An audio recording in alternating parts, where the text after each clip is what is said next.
Greetings from Brother Stephen. I'm a disciple and witness of Iesous Christ. To all the inhabitants of the earth, I present to you as a witness the gospel of the kingdom.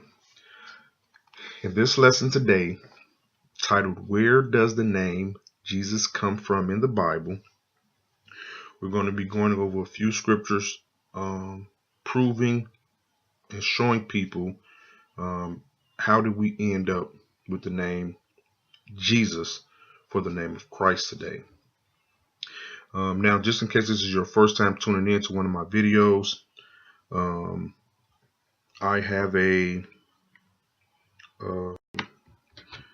YouTube channel, a Facebook profile, and on my Facebook profile, as you can see here, Lord Stephen Range, it is dedicated to spreading the gospel, teaching the gospel of the kingdom. I record live stream videos and I post them on my YouTube profile.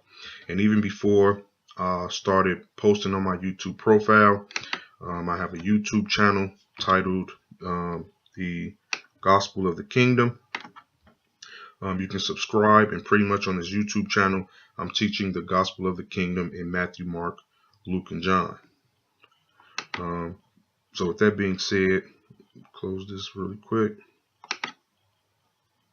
We're back at my Word document, and we're going to go over in this lesson, where does the name Jesus come from in the Bible? Now, before I had mentioned my Facebook profile. Again, this is not the first time I'm going over this information. Some of my other lessons are titled The Name of Iesous versus Jesus, You Choose. And as you can see, the date is October 9th, 2018. We have What is a Jot or Tittle, recorded September 28, 2018. We have the letter J and the name Jesus is made up. That recording is August 30th, 2018. Christ's real name is not Jesus. That's recorded August 28th, 2018. And again, this lesson today is pretty much bringing all those previous lessons kind of to a final conclusion, showing people exactly where the name Jesus comes from. So before we get into the lesson, there's something I want to go over about the New Testament to give you proof that the New Testament was not wrote in Hebrew. Christ, although he could speak Hebrew and Aramaic, Christ spoke Greek.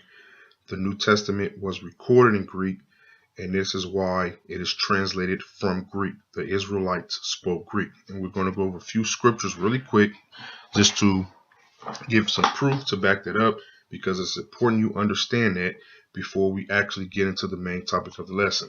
So we're going to start this lesson off in Mark chapter 5, verses 35 to 41. It says, While he yet spake, there came from the ruler of the synagogue's house certain which said, Thy daughter is dead. Why trouble you the master any further?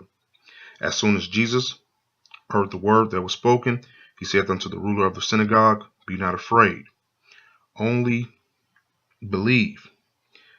And he suffered no man to follow him, save Peter and James and John, and the brother of James. And he cometh to the house of the ruler of the synagogue, and seeth a tumult, and them that wept and wailed greatly. And when he was come in, he said unto them, Why make ye this ado and weep? The damsel is not dead, but sleepeth. And they laughed him to scorn. But when he had put them all out, he taketh the father and the mother of the damsel, and them that were with him, and entered in where the damsel was laying. And he took the damsel by the hand, and said unto her, Talitha cum. Now, basically, the reason I'm going over this subsection of scriptures is because when Christ said Talitha cum, and the reason these words doesn't sound like English is because they are not. When Christ said Talitha cum, he was speaking Hebrew when he said Talitha cum. The other times he was speaking, he wasn't speaking Hebrew.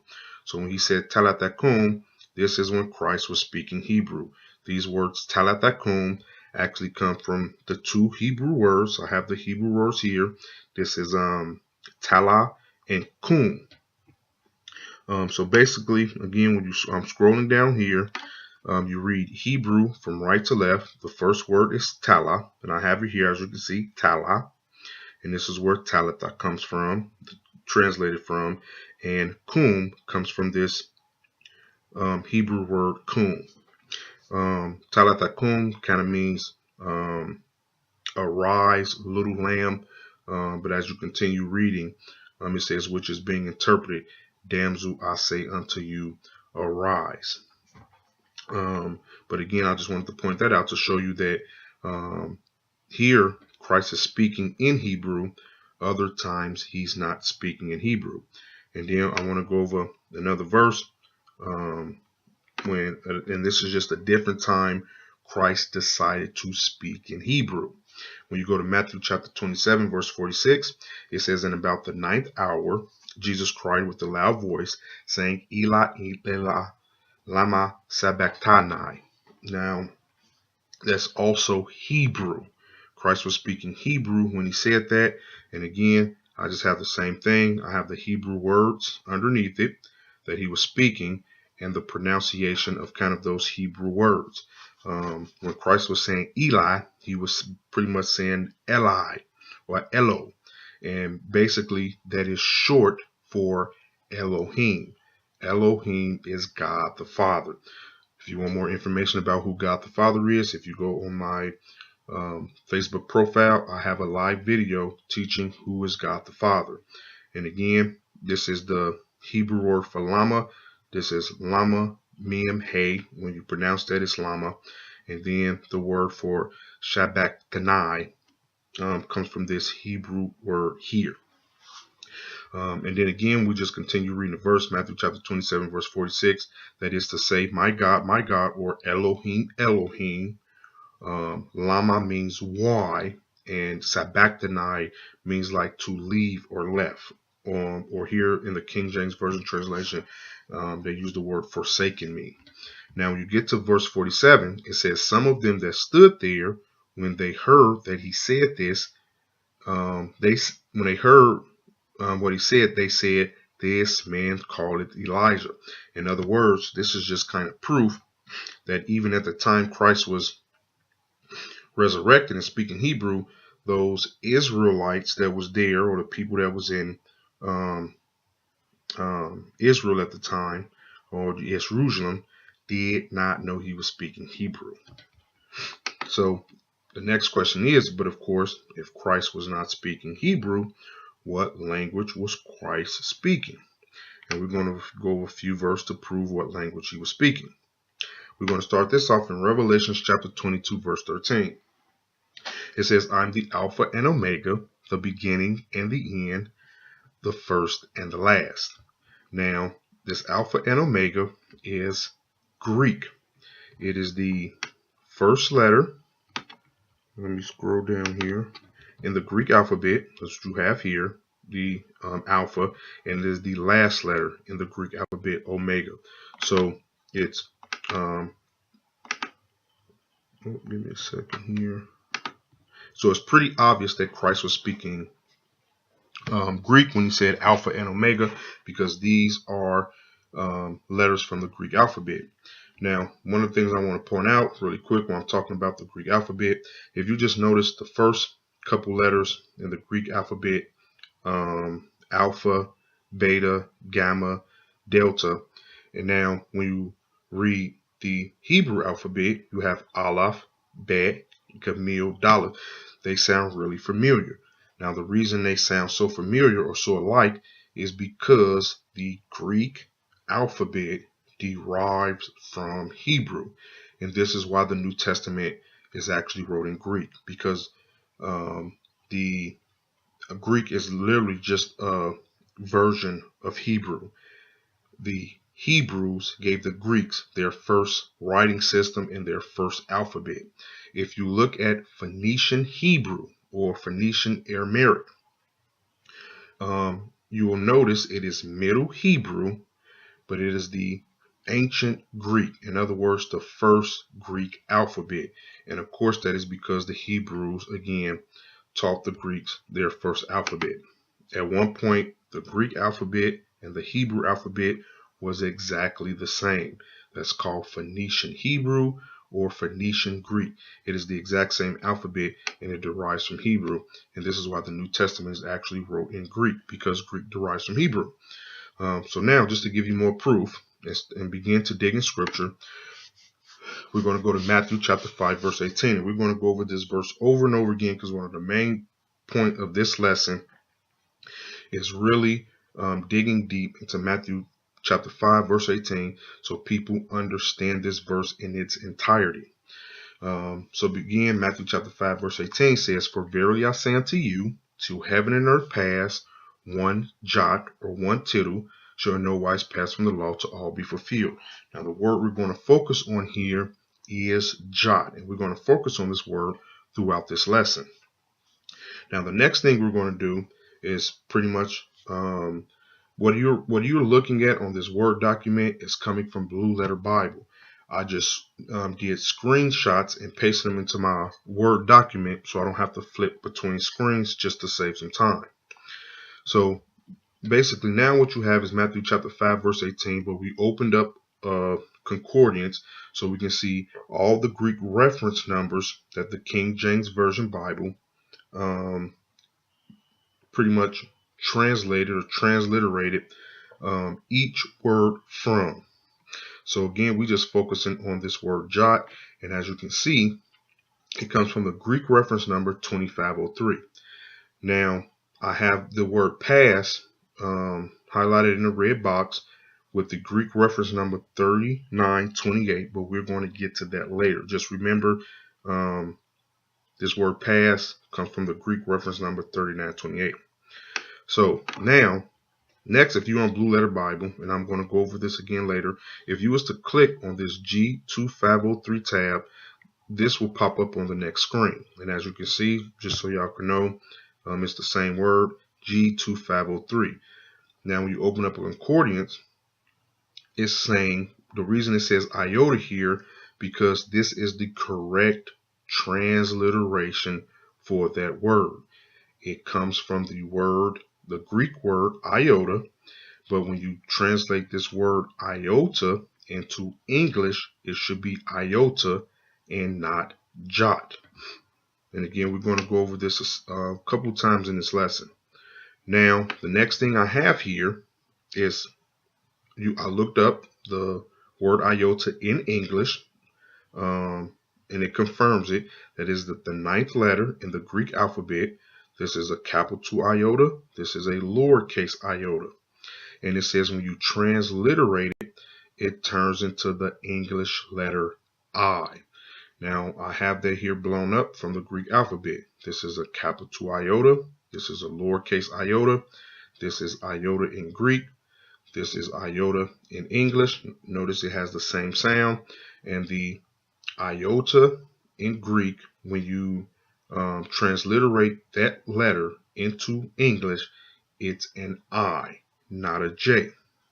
And again, that's why we're going over this lesson, so we can figure out where the name Jesus came from and the letter J.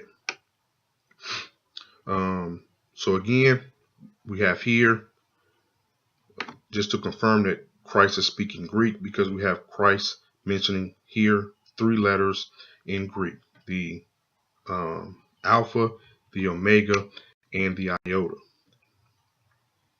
So now that gets us to the main purpose of this lesson, and that is figuring out how did we end up with the name Jesus today in the Bible. We're going to go to Matthew chapter 1, verses 20, and as we read through these verses, I will explain the importance of each verse. Matthew chapter 1, verse 20 reads, "But while he thought on these things, behold, an angel of the Lord." So an angel of the Lord is an individual from Elohim. Elohim is a group of angels, or an angel, or messengers, or men. And anytime you read an angel of the Lord, this kind of represents Elohim from the Old Testament. It said again, and the angel of the Lord appeared unto him in a dream, saying, Joseph.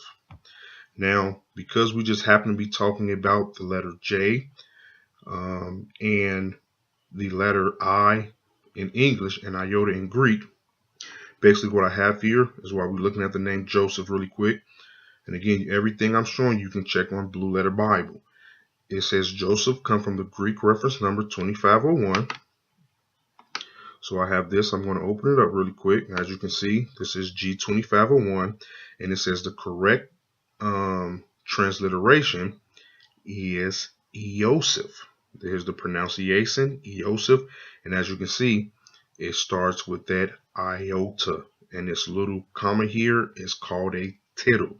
This is what Matthew chapter 5 is verse 18 is talking about, an iota and a tittle. So we're going to keep going. I'm just going to go. Don't need that anymore. So now we're at Matthew chapter 1, verse 21.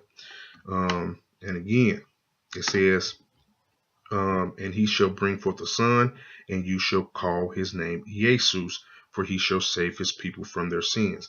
Now, the main thing I want to point out here is that this is a commandment coming from the angel of the Lord. Joseph did not marry Christ. His mother, Maria or Mary, did not marry Christ. Christ was named by an angel of the Lord.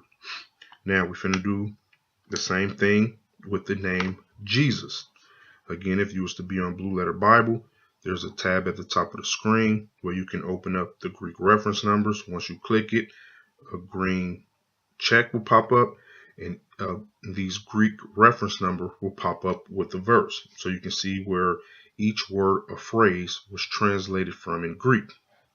And again, we're focusing now on the name Jesus. So if you click on G2424, the next box that will open up is a box or page that look like this, and it's the Strong's reference number G2424. And again, here's the correct transliteration, Iesous, but this is Christ's original birth name in Greek, how it looked, how it was spelled, and you pronounce this Iesous. So now we're just focusing here on again, that first letter in Christ's birth name, this comma and the iota. This is the iota and a tittle that Matthew chapter 5 verse 18 is talking about. So now we're going to go over that verse again. Again, Matthew chapter 5 verse 18. For I say unto you, till heaven and earth pass, one iota or one tittle. In other words, we see it in Iesous, we see it in Ioseph, we see it in the word iota. Christ is saying, this iota and tittle shall in no wise pass from the law, to all be fulfilled. Now, in this part of the lesson, what we're going to focus on is really digging in Matthew chapter 5 verse 18 to understand what it's saying, so we can understand this. Not, in other words, we just don't want to know what an iota and tittle is. We want to understand what this entire verse means. So what we're going to do now is rightly divide the word of God, and we're going to start with fulfilled and go over other Bible verses that kind of explain each word in detail. So again, we already corrected jot and put in iota, so we know it's talking about the first letter in Christ's name, or the ninth letter in the Greek alphabet. And now the next thing we're going to go over is what does it mean when it say to all is fulfilled. Now to do that, we're going to go to Revelations chapter 10 verses 6 to 7 to get straight to the point.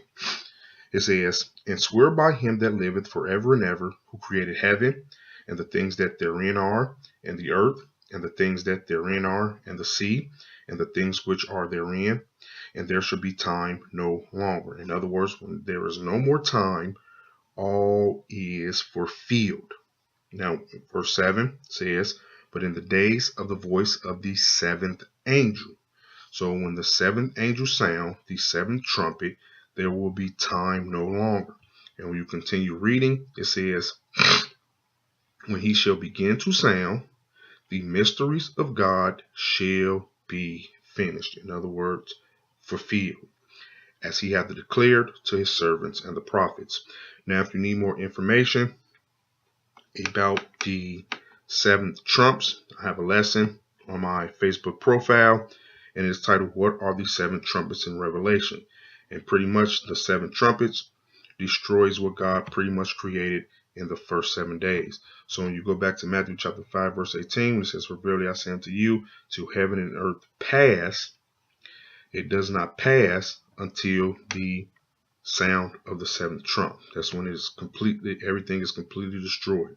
So now we finna reread Matthew chapter 5, verse 18.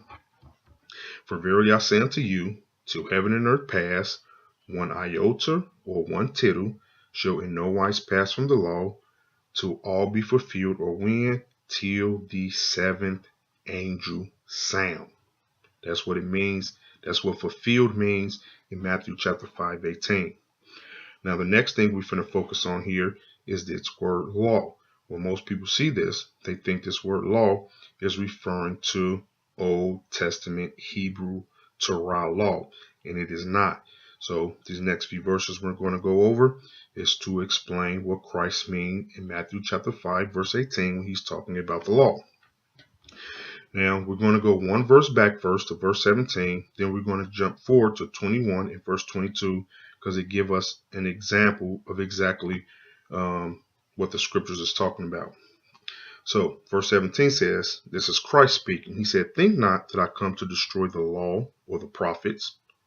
So here he's talking about two things. The law is one thing. The prophets prophesy. But in other words, this is old covenant that was wrote in Hebrew. Christ saying, think not that I come to destroy the law or the prophets, the old covenant, which was written in Hebrew. I come not to destroy, but to fulfill. So now Christ is talking about fulfilling two things. The first thing he's talking about fulfilling is the law, and that's what we're going to discuss, so you understand what this word law means. The second thing he's talking about fulfilling is the prophets. The prophets prophesied. Christ came to fulfill those prophecies. So now how does Christ fulfill the law?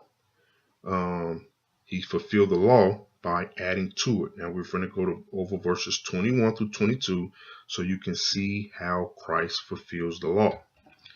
He says, ye have heard that it has been said to them of old times. Again, it's talking about that old covenant, that Hebrew law.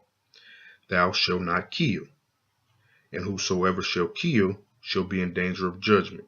Again, that is old covenant law, or old law that was written in Hebrew. Now we're finna read verse 22. But I say unto you, this is Christ about to fulfill the law. How does he fulfill it? But I say unto you, he's about to add to it. In other words, he's about to add to the old covenant. Earlier I mentioned I have a YouTube channel. Actually, I'll talk about that in a second here. I'm going to keep going forward with this for now. He said, but I say unto you that whosoever is angry with his brother without a cause shall be in danger of judgment. And whosoever shall say to his brother Raka, again, that's Christ using a Hebrew word here, shall be in danger of the council. But whosoever shall say you fool shall be in danger of hellfire.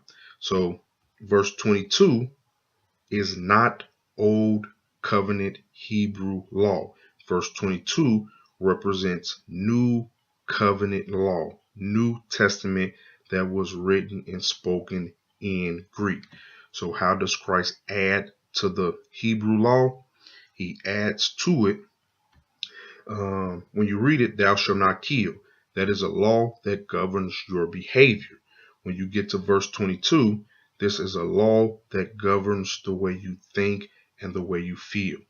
So in the Old Testament, you can think and feel about killing somebody, you just couldn't kill them. Christ came to add to the law to say, no, you can't even have these thoughts or these type of feelings. That is how Christ fulfills the law.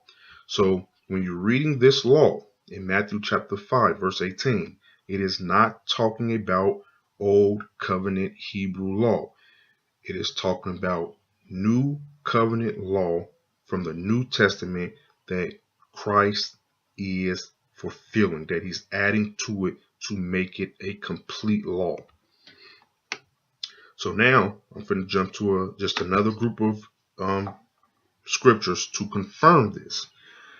And this is Hebrews chapter 8, verses 7 to 13. Now, I kind of go over these verses in detail on my YouTube channel in a study titled Return of an Unclean Spirit, when I cover Matthew chapter 12, verses 43 through 45. Now I'll pull this up really quick. As you can see, I'm going over Matthew chapter 5, verses 17 through 20 in this lesson. And again, think not that I come to destroy the law of the prophets. I come not to destroy, but to fulfill. Christ came to change the law by adding to it, overlaying, decorating, and garnishing the law. And I have a few analogies here to just kind of represent old covenant. It's like a half a cup of water. Christ came to fulfill. He came to fill that cup up. Now, these are just other lessons that kind of go over the same thing. If you wanted a really in-depth understanding about how Christ fulfilled the law, there's two studies you can go over on the YouTube channel. One is Iesous fulfills the law. At the time I did that study, Iesous fulfilled the law, I did not know Christ's real name. And then another lesson that I have is a house divided, when I go over Matthew chapter 12, verses 22 to 23. Now, another way I use this analogy is to show how Christ fulfilled the law is using the description of bones. The law represents like dry bones. And when Christ get done with these dry bones, or the old covenant or the old law, he puts muscle, tissue, and sinews on it, and it becomes a living law. So this basically, the skeleton represents old covenant. A fully functional living man represents the new covenant, the New Testament. Let's go back here now. So we're just going to read Hebrews chapter 8, verses 7 to 13, pretty much to confirm Christ fulfilling the law. And it says, "For if the first covenant had been faultless," in other words, if the first covenant or the Old Testament had been perfect, then should no place have been sought for the second, which is the New Testament. In other words, Christ fulfilling the law. Verse 8 says, "For finding fault with them, he said, Behold, the days come, saith the Lord, when I will make a new covenant with the house of Israel and with the house of Yehudah, not according to the covenant that I made with their fathers in the day when I took them by the hand and led them out of the land of Egypt." So he's saying they're not going to be under the same covenant when they came out of Egypt, because they continue not in my covenant. "And I regarded them not, saith the Lord, for this is the covenant that I will make with the house of Israel after those days, saith the Lord. I will put my law into their mind." How did he put our law into our mind? Instead of a law saying thou shalt not kill, he said, nope, you can't even think about killing or even having bad feelings against your brother or even call him names. That is how he put the law into our minds. The new covenant govern our thoughts and feelings, not just our behavior. He said, "And I will write them in their hearts." Hearts just mean your mind, or represents like your feelings. "And I will be to them a God, and they shall be to me a people. And they shall not teach every man his neighbor and every man his brother, saying, Know the Lord, for all shall know him from the least to the greatest. For I will be merciful unto their unrighteousness, and their sins and their iniquities will I remember no more. And that he saith, A new covenant he had made the first old. Now that which decayeth and waxeth old is ready to vanish away." In other words, when we get back to Matthew chapter 5, verse 18, that word law is not referring to the old covenant, but the new covenant. So we're going to read Matthew 5 verse 18 again and just kind of update that verse so we know what it's talking about. For verily I say unto you, till heaven and earth pass, one iota or one tittle, which makes sense now because it's Greek, shall in no wise pass from the new covenant, because the new covenant is written and spoken in Greek, till the seventh angel sound. Now there's one more word I want to go over here, and it's this word pass. Now earlier I told you to remember pass and that it comes from the Greek reference number 3928.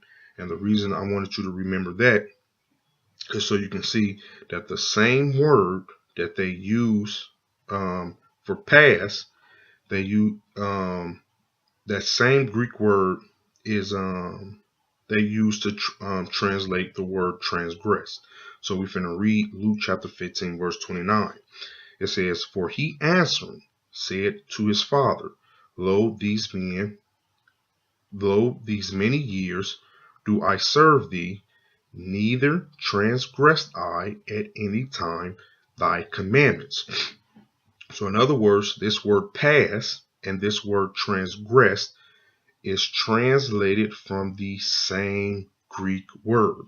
So this Greek word, as you can see, it can be used for like past or it can be used for transgress. So in other words, this iota or tittle shall in no wise be transgressed.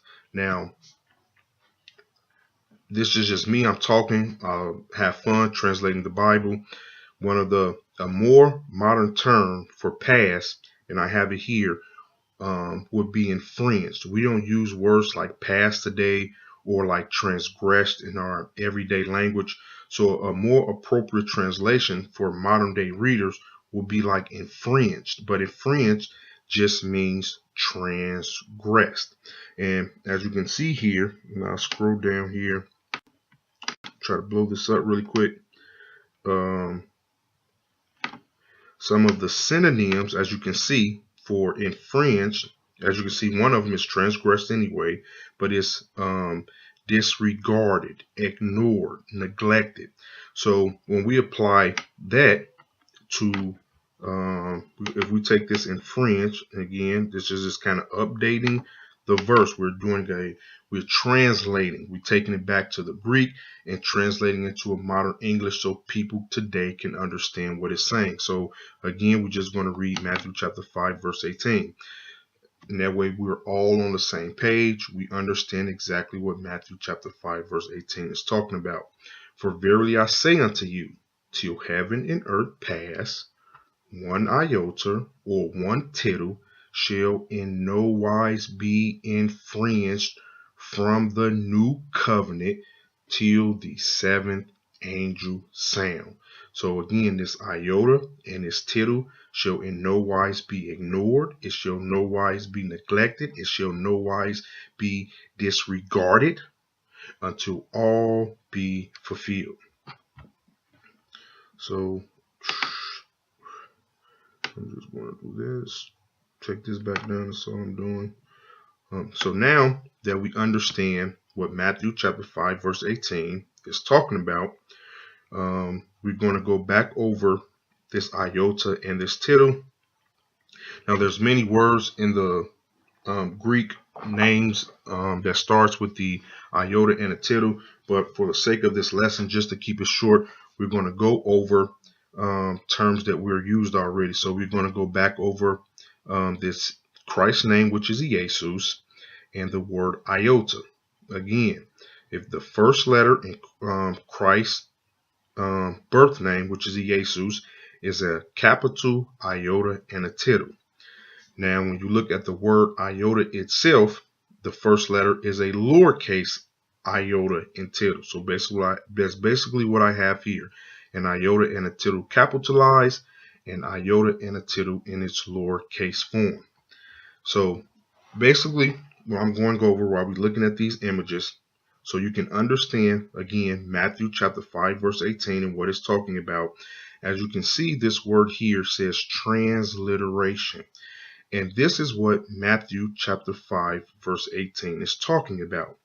It is saying, in other words, Christ is just letting you know that when the Bible is translated from Greek to any other language, that the iota and tittle, the pronunciation of these words, will never change. So basically what we're going to do is we're going to take this word transliteration and we're going to look it up in a dictionary. Now that is what I have here. Again, this is just copied and paste from a Google dictionary. So transliteration, this is what it means. Write or print a letter or word using the closest corresponding letter, that means the letter with the same sound, of a different alphabet or language. So just to go over that term transliteration again, it says a letter.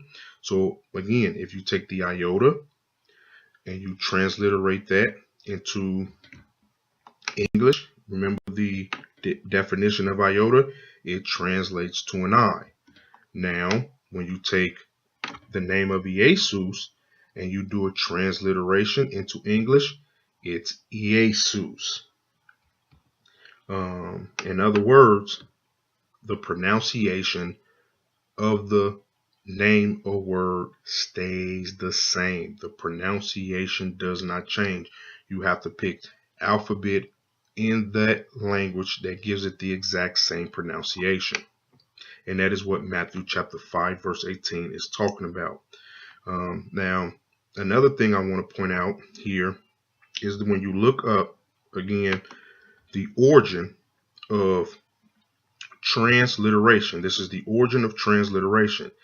Trans means to across. Literate means a letter. So, again, we just got done talking about this word transgress.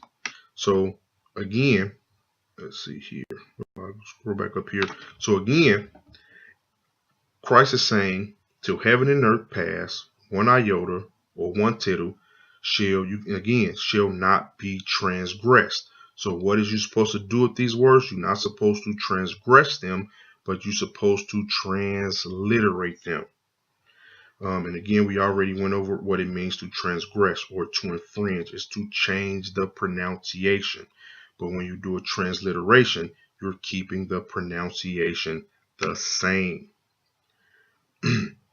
So again, just looking back at Christ's birth name, Iesous, and the Greek word iota, a transliteration equals the same pronunciation from the previous lesson.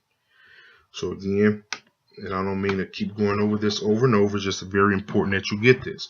So when you take the Greek name, Iesous, and the Greek name, iota, and you do a transliteration without transgressing the words, it's Iesous and iota even in the English language.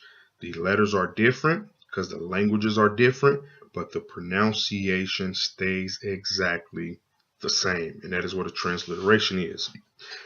Translation is something different.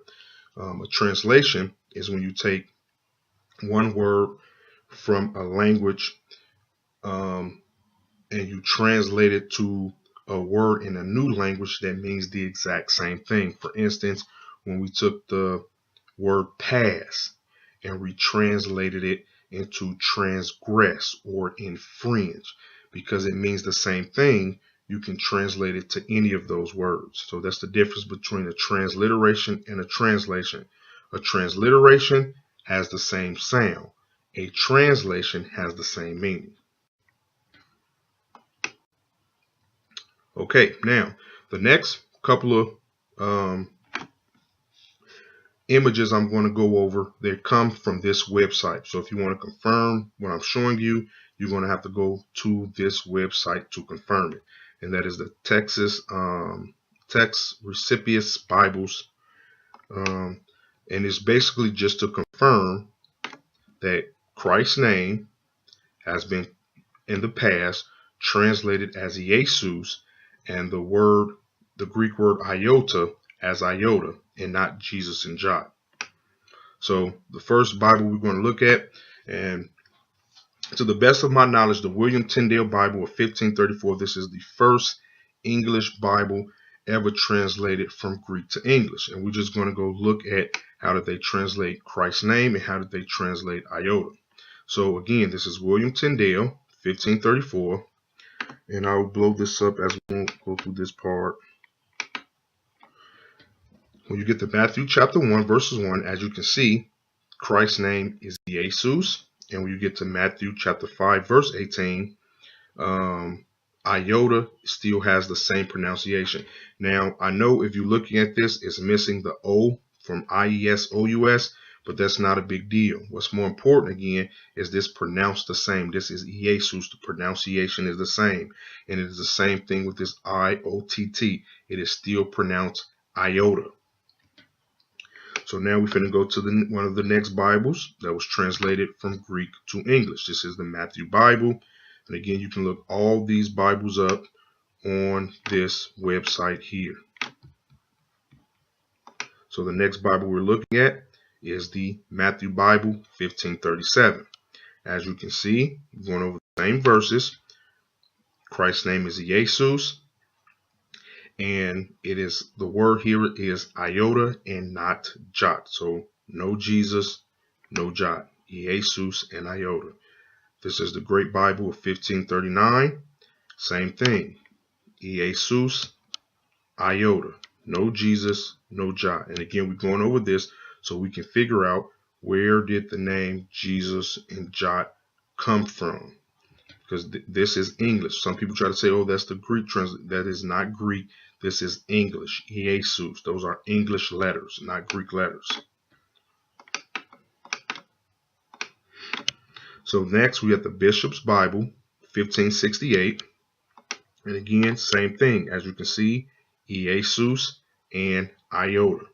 Again, the letters or the spelling might be a little different, but this is the same pronunciation. Now, I didn't catch this when I was doing my study, but as you can see, this is 1568, and I kind of missed the translation here, and it is the Geneva Bible. But when we go to the Geneva Bible of 1560, this is the first time Christ's name appears with a different letter. And when we see this, of course, we will all assume today that this says Jesus Christ. So this is the first time Christ's name appeared as Jesus. And again, that is in 1560. But even after 1560 and 1568, it was still being translated as Iesous. But one of the things I want you to pay attention to is when you look at the Geneva Bible of 1560, when you get to Matthew chapter 5, verse 18, the word is still iota. So while Christ's name is changed to Jesus, the word iota is not changed to jot. So now this is basically a quick summary of all of the Bibles that we just went over. We have the Tyndale 1534, Christ's name is Iesous, the Matthew Bible, Iesous, the Great Bible, Iesous, the Bishop Bible, Iesous. But when we get to the Geneva Bible, this is the first time Christ's name appears as Jesus. But one of the other things I want you to notice is this word iota. It has not changed to jot yet. Now, there's another thing I want you to notice. We're still talking about the Geneva Bible of 1560. When you look at, these are just other verses. This is the Geneva Bible, chapter 1, verse 2, and this is chapter 2, verses 1, 2, and 3. As you can see, when you look at these verses, none of these names are translated with the letter J. These are still correctly transliterated. They have not transgressed Matthew chapter 5, verse 18, or made an infringement on the iota. This is, when you read the King James Version Bible today, this says Jacob, but in the Geneva Bible, it still says Jacob. Judas is still Eudas. Judah is still Euda. As you can see, no Jerusalem, and even no word Jew. This is Eus. Now, while we're on the word Iesous, I just want to talk about it briefly before I continue. The word Iesous come from the William Tyndale version of the Bible. He kind of made this word up. This is still not a correct translation. This word Iesous actually comes from this Greek word here, and this is Eudias. Now, what William Tyndale did, he just shortened up Eudias and called them Iesous, and that's where this term Jew comes from today. It actually, again, it derives from Matthew Henry, shortening up the word Eudias, and eventually this word Iesous became Jews. Now, most people who call themselves Jews today, I laugh at them because I know if you are a real Jew, you know you should not be called by Jews. It's Iesous, shortened. And again, this term is made up by Matthew Henry. And this is why Matthew Henry is called the father of the English Bible, because he was the first one to translate the Bible, and a lot of people patterned his translation. And one of the ways you know this is because everybody used this term Iesous that he made up. This is like Matthew Tyndale fingerprint. He made this word up. He shortened up Eudias into Iesous. And again, I just have here, when you're talking about the Iesous and the Jews, I have a study, my Facebook profile called Who Are the Real Jews? And again, that I posted that December 26, 2018. But now we're going to continue. So now we get to the King James Version Bible of 1611. And now, as you notice, same thing. Christ's name is still Iesous. And when you get to Matthew chapter 5, verse 18, it's still iota. The word jot is not there. So again, we're just updating our chart here. And I made the switch with the Geneva and the Bishop's Bible. So far, you have Christ's name. He had a birth name Iesous, and we're still dealing with the Greek letter iota. You have pretty much Christ's name is transliterated as Iesous until and this should be the Bishop's Bible. I'm sorry, the Geneva Bible should say Jesus. The Bishop Bible is still Iesous. But as you can see, for the most part, Christ's name is still translated as Iesous until 1560. And one of the things I want you to notice about iota is that it is still not yet jot. So again, this just is a diagram that we're just talking about it. So the question is, again, how did we come up with this name Jesus? What made the people in the Geneva Bible change Christ's name to Jesus? It was Iesous. They changed it to Jesus. Then in later translations, it's back to Iesous. So the next question we're just asking ourselves, and here's the next question: why does the Geneva Bible spells Christ's name with a J? So that is the next question we're about to answer. Now, one of the things I want you to notice is this is the English alphabet at the time the Geneva Bible was translated. And one of the things I want you to notice that it is no letter J in the English alphabet at the time the Geneva Bible was translated. So this could be very confusing, but we're going to still answer that question again. H-I, there is no J. So where did the Geneva Bible even get the letter J from if it wasn't even in the alphabet yet?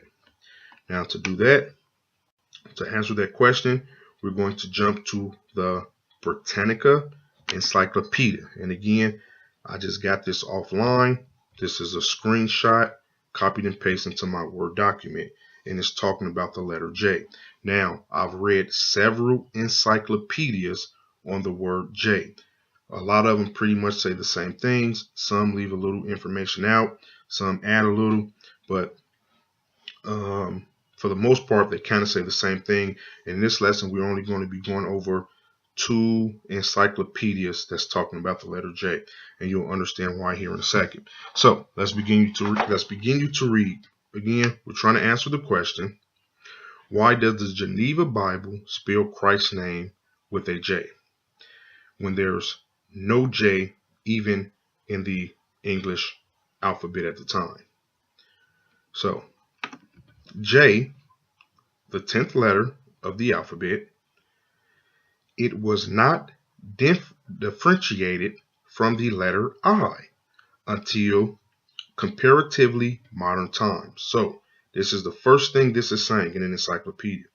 They saying the letter I and the letter J is the same letter at the time the Geneva Bible was translated. They're saying it was not differentiated, which means it's the same word, it had the same sound, until comparatively modern times. Now we're going to go over what this comparatively modern times is in this lesson.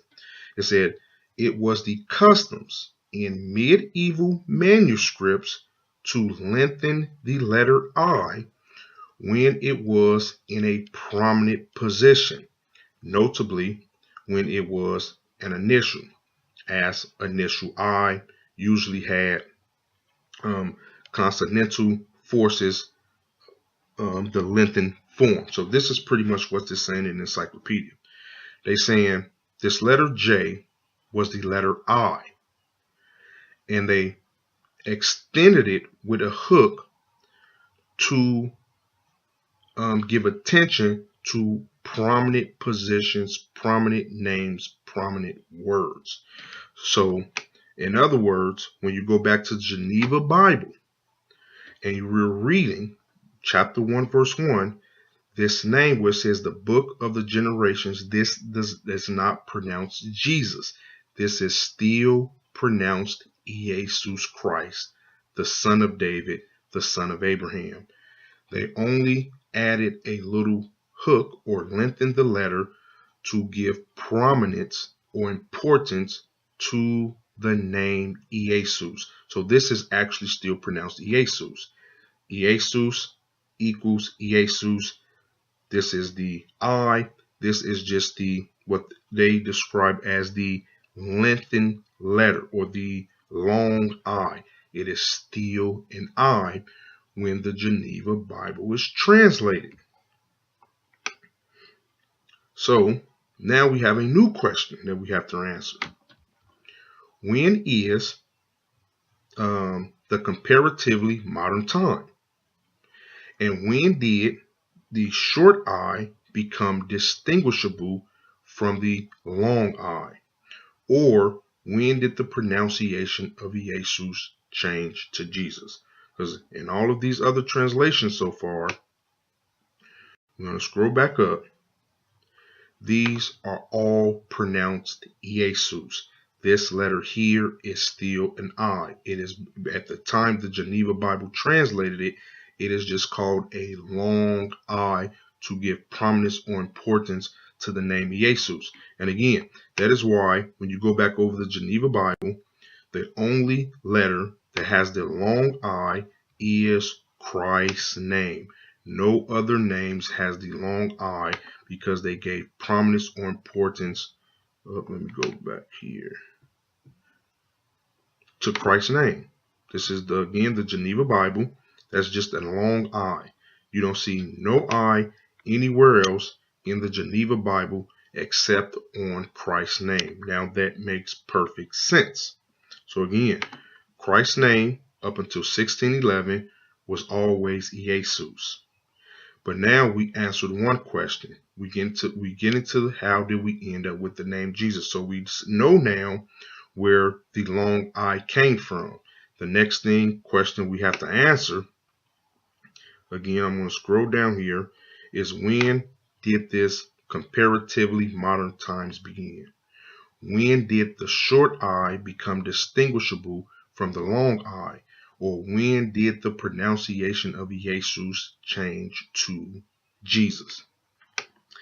Now, To answer that question, we're going to the next Bible that was translated from Greek into English. And this is the King James Bible. Have you noticed Oxford in parentheses? And this was translated in 1769. Now we're going to the same verse. This is Matthew chapter 1, verses 1. As you can see, Christ's name has the long I.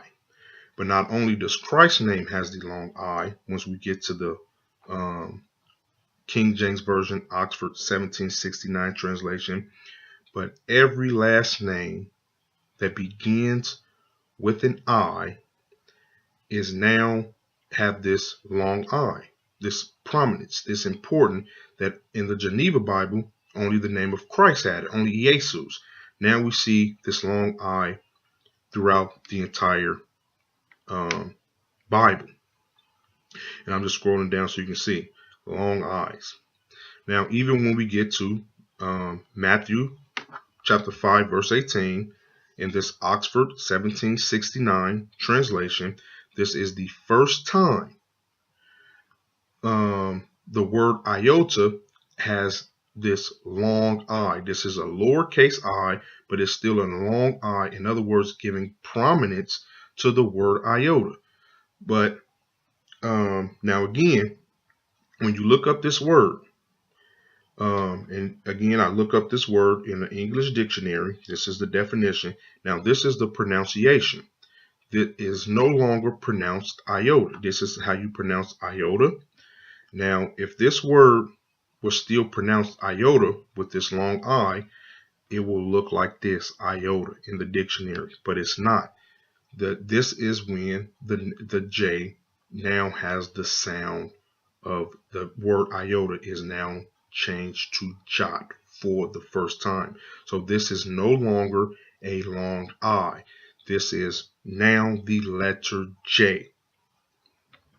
And as you can see, again, the word jot, this is how it is pronounced, jot. And now we're just going to read the definition of jot. And as you can see here, say a very small amount. And as you can see, the synonyms for jot, one of the synonyms is iota. This iota is a Greek letter. Now, when you look up the origin of jot, it lets you know it comes from the Greek word iota. Even when you read down here, it says late 15th century as a noun,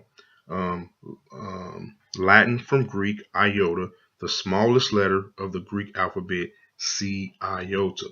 So, to answer that question, I'm going to scroll back up here. We said, when is comparatively modern times?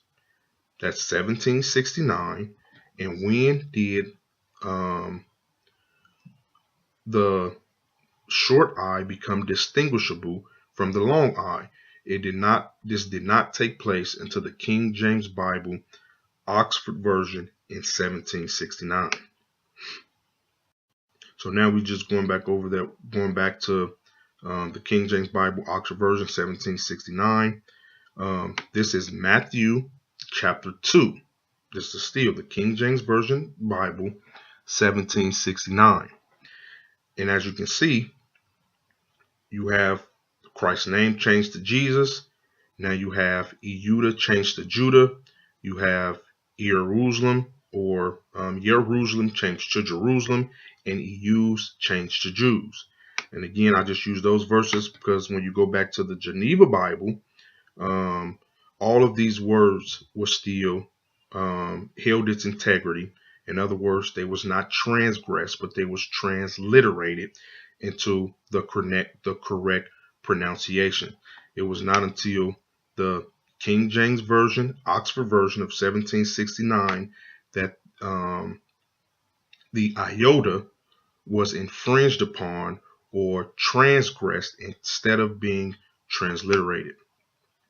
So again, this is just another chart. We updating our chart.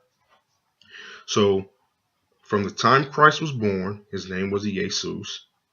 Even when the Bible was translated from English to Greek, Christ's name was Iesous until the 1769 KJV Oxford Bible.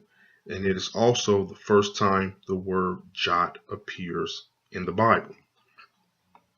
So the next thing we're just going to go look at is to figure out what does this Oxford mean that is in parentheses with this King James Version Oxford.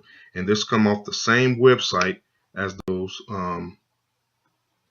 different translations of the Bible. And we're going to read. It says, by the mid-18th century, a wide variation of various modernized printed texts of the authorized version, combined with the notorious accumulations of misprints, had reached the proportions of a scandal. The universities of Oxford, so this is the University of Oxford, and Cambridge both sought to produce an updated standard text. First of the two was Cambridge edition of 1760, the accumulation of 20 years' work by Francis Swayer Paris, who died in May of that year. This 1760 edition was reprinted without change in 1762, and in John Bakersfield fine folio edition of 1763, this was effectively superseded by the 1769 Oxford edition, edited by Benjamin Blaney. So, in other words, it was not until the 1769 Oxford edition, translated by the University of Oxford, they are the ones that put a distinction between the short I and the long I. The King James Version Bible of they took the King James Version Bible of 1611. They took that version of the Bible. They did not translate it or do a transliteration. They transgressed it. They infringed upon the iota. Every word in that King James Version 1611 that started with the letter I or the E sound, they changed to a J sound.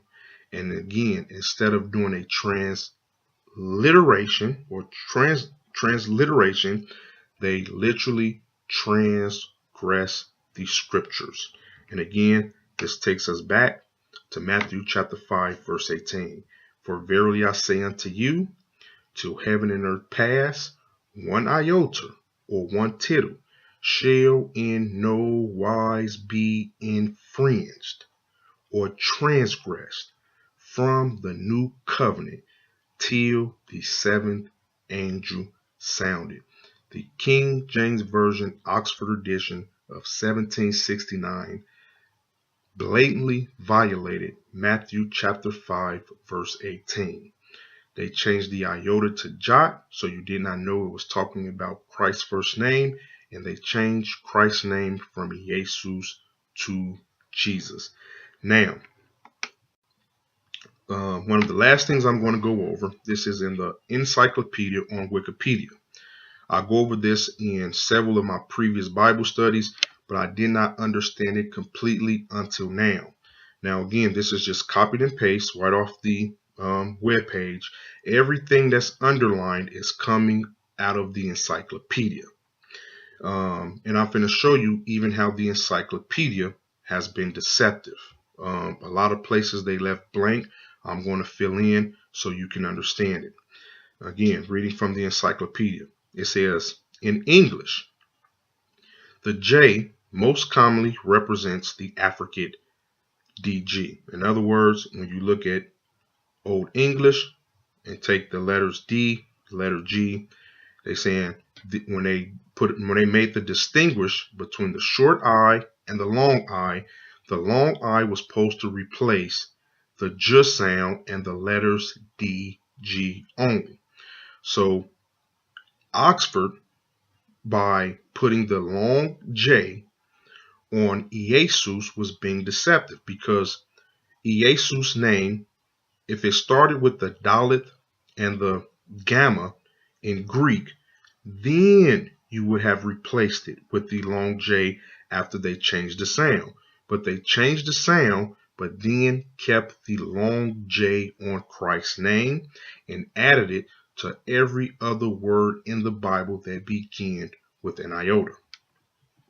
So we're going to continue reading from the encyclopedia. It says English scribes. Now this is what they leave out. What I have bold in parentheses is what they leave out. The English scribes that the encyclopedia is talking about that they failed to mention was from Cambridge and Oxford University. How do we know? Because we just read that translation of the Bible.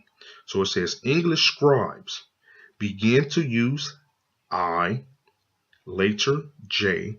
In other words, anytime you see this I letter later J, it is talking about when that distinction was made between the two letters. It says to represent word initials or words that begin with the Old English letters DG. And then they give you an example here. This is jest, like a joke. Then later jest. So again, this bold, these are my notes. I'm just reading my notes. It says they took the 9th letter of the English alphabet, which was written 2 different ways. So this is what they did. This was the 9th letter of the English alphabet.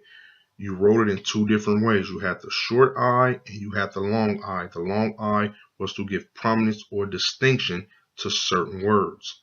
They took the long I, which represented prominence. They turned it to the modern J and changed the sound of the letter. Now again, we're going back to reading from the encyclopedia.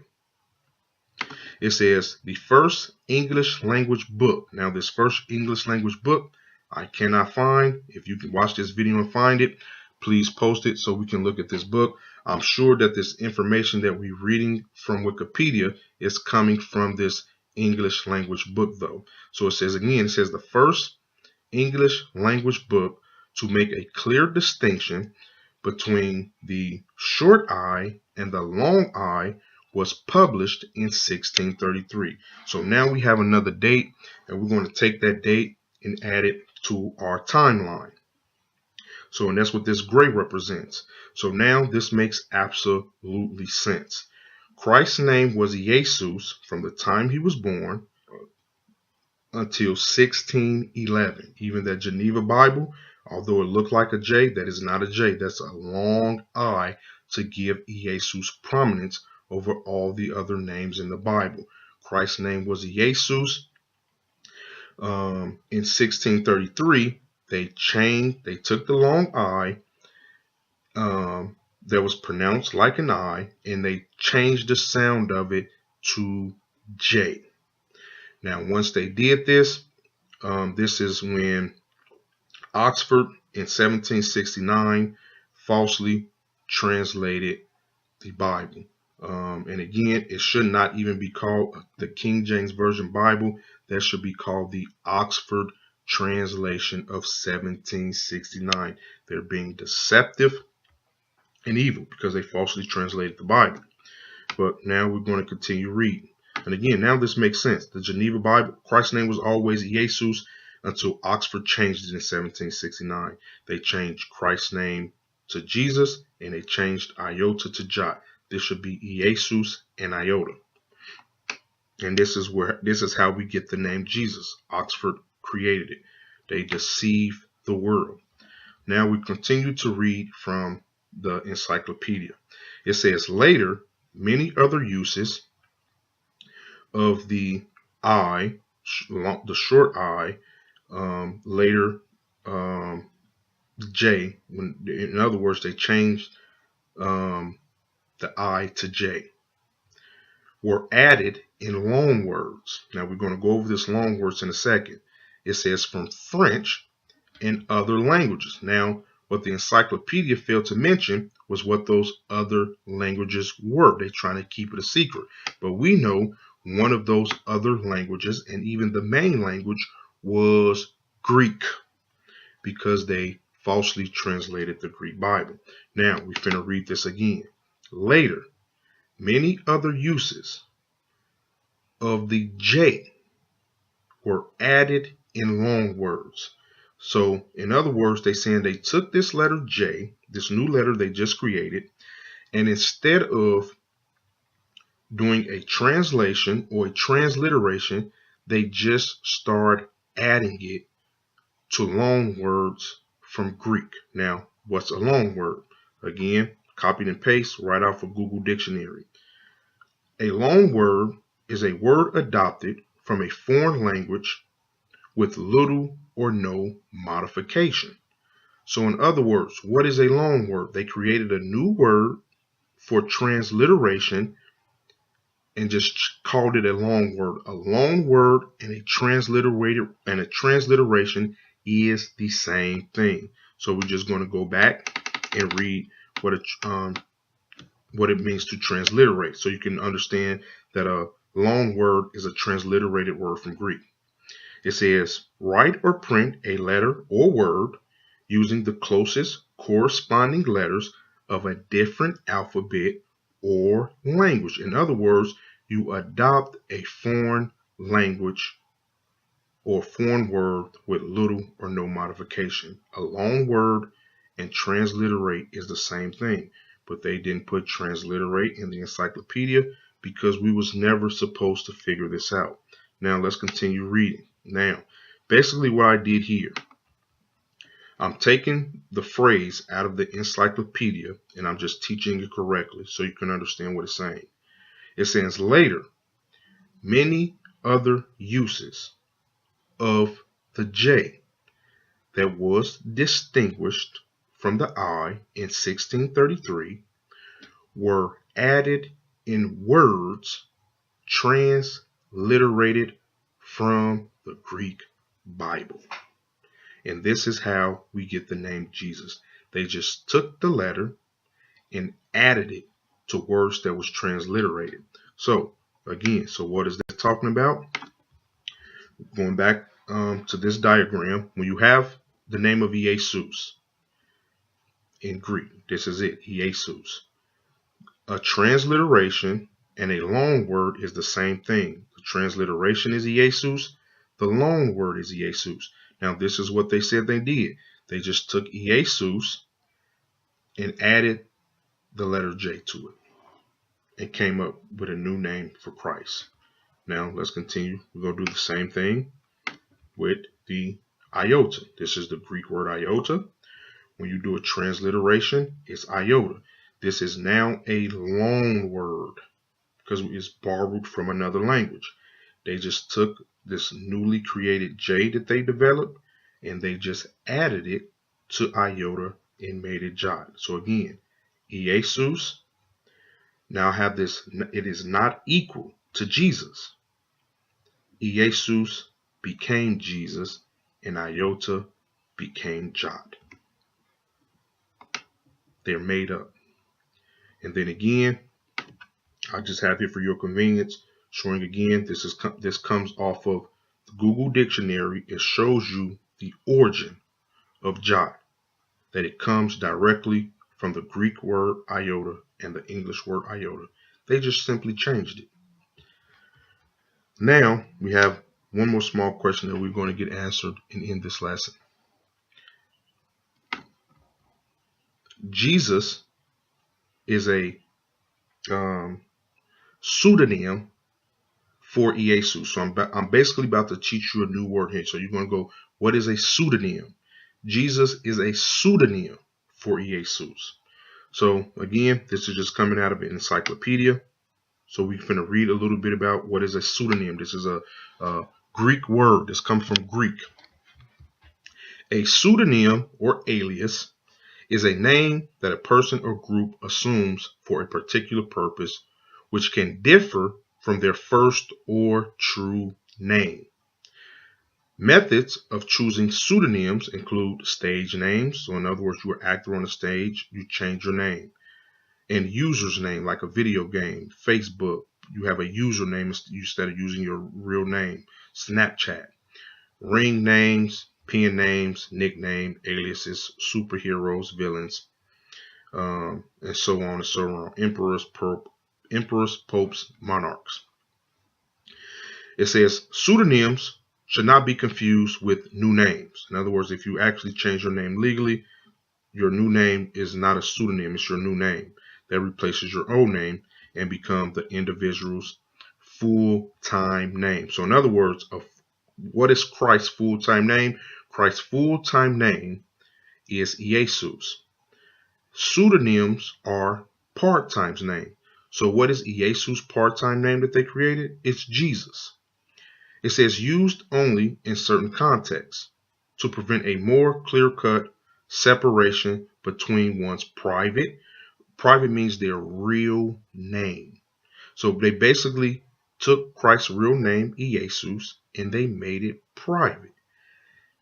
In other words, a clear-cut separation between one's private name and their professional lives. So what does this? Jesus is Iesous' professional name, the name they use to make money, the name they use on TV and in magazines is his professional name that they created to make his real name private.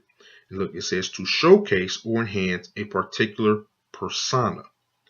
Now, again, I'm reading this coming straight from an encyclopedia.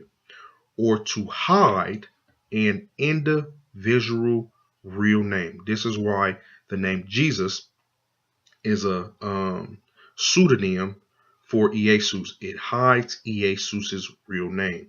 Now, I'm not going to read the rest of this. I'm going to scroll down to this last bold phrase here. And it says, or to mask their ethnic backgrounds. So, the name Jesus was created for two purposes.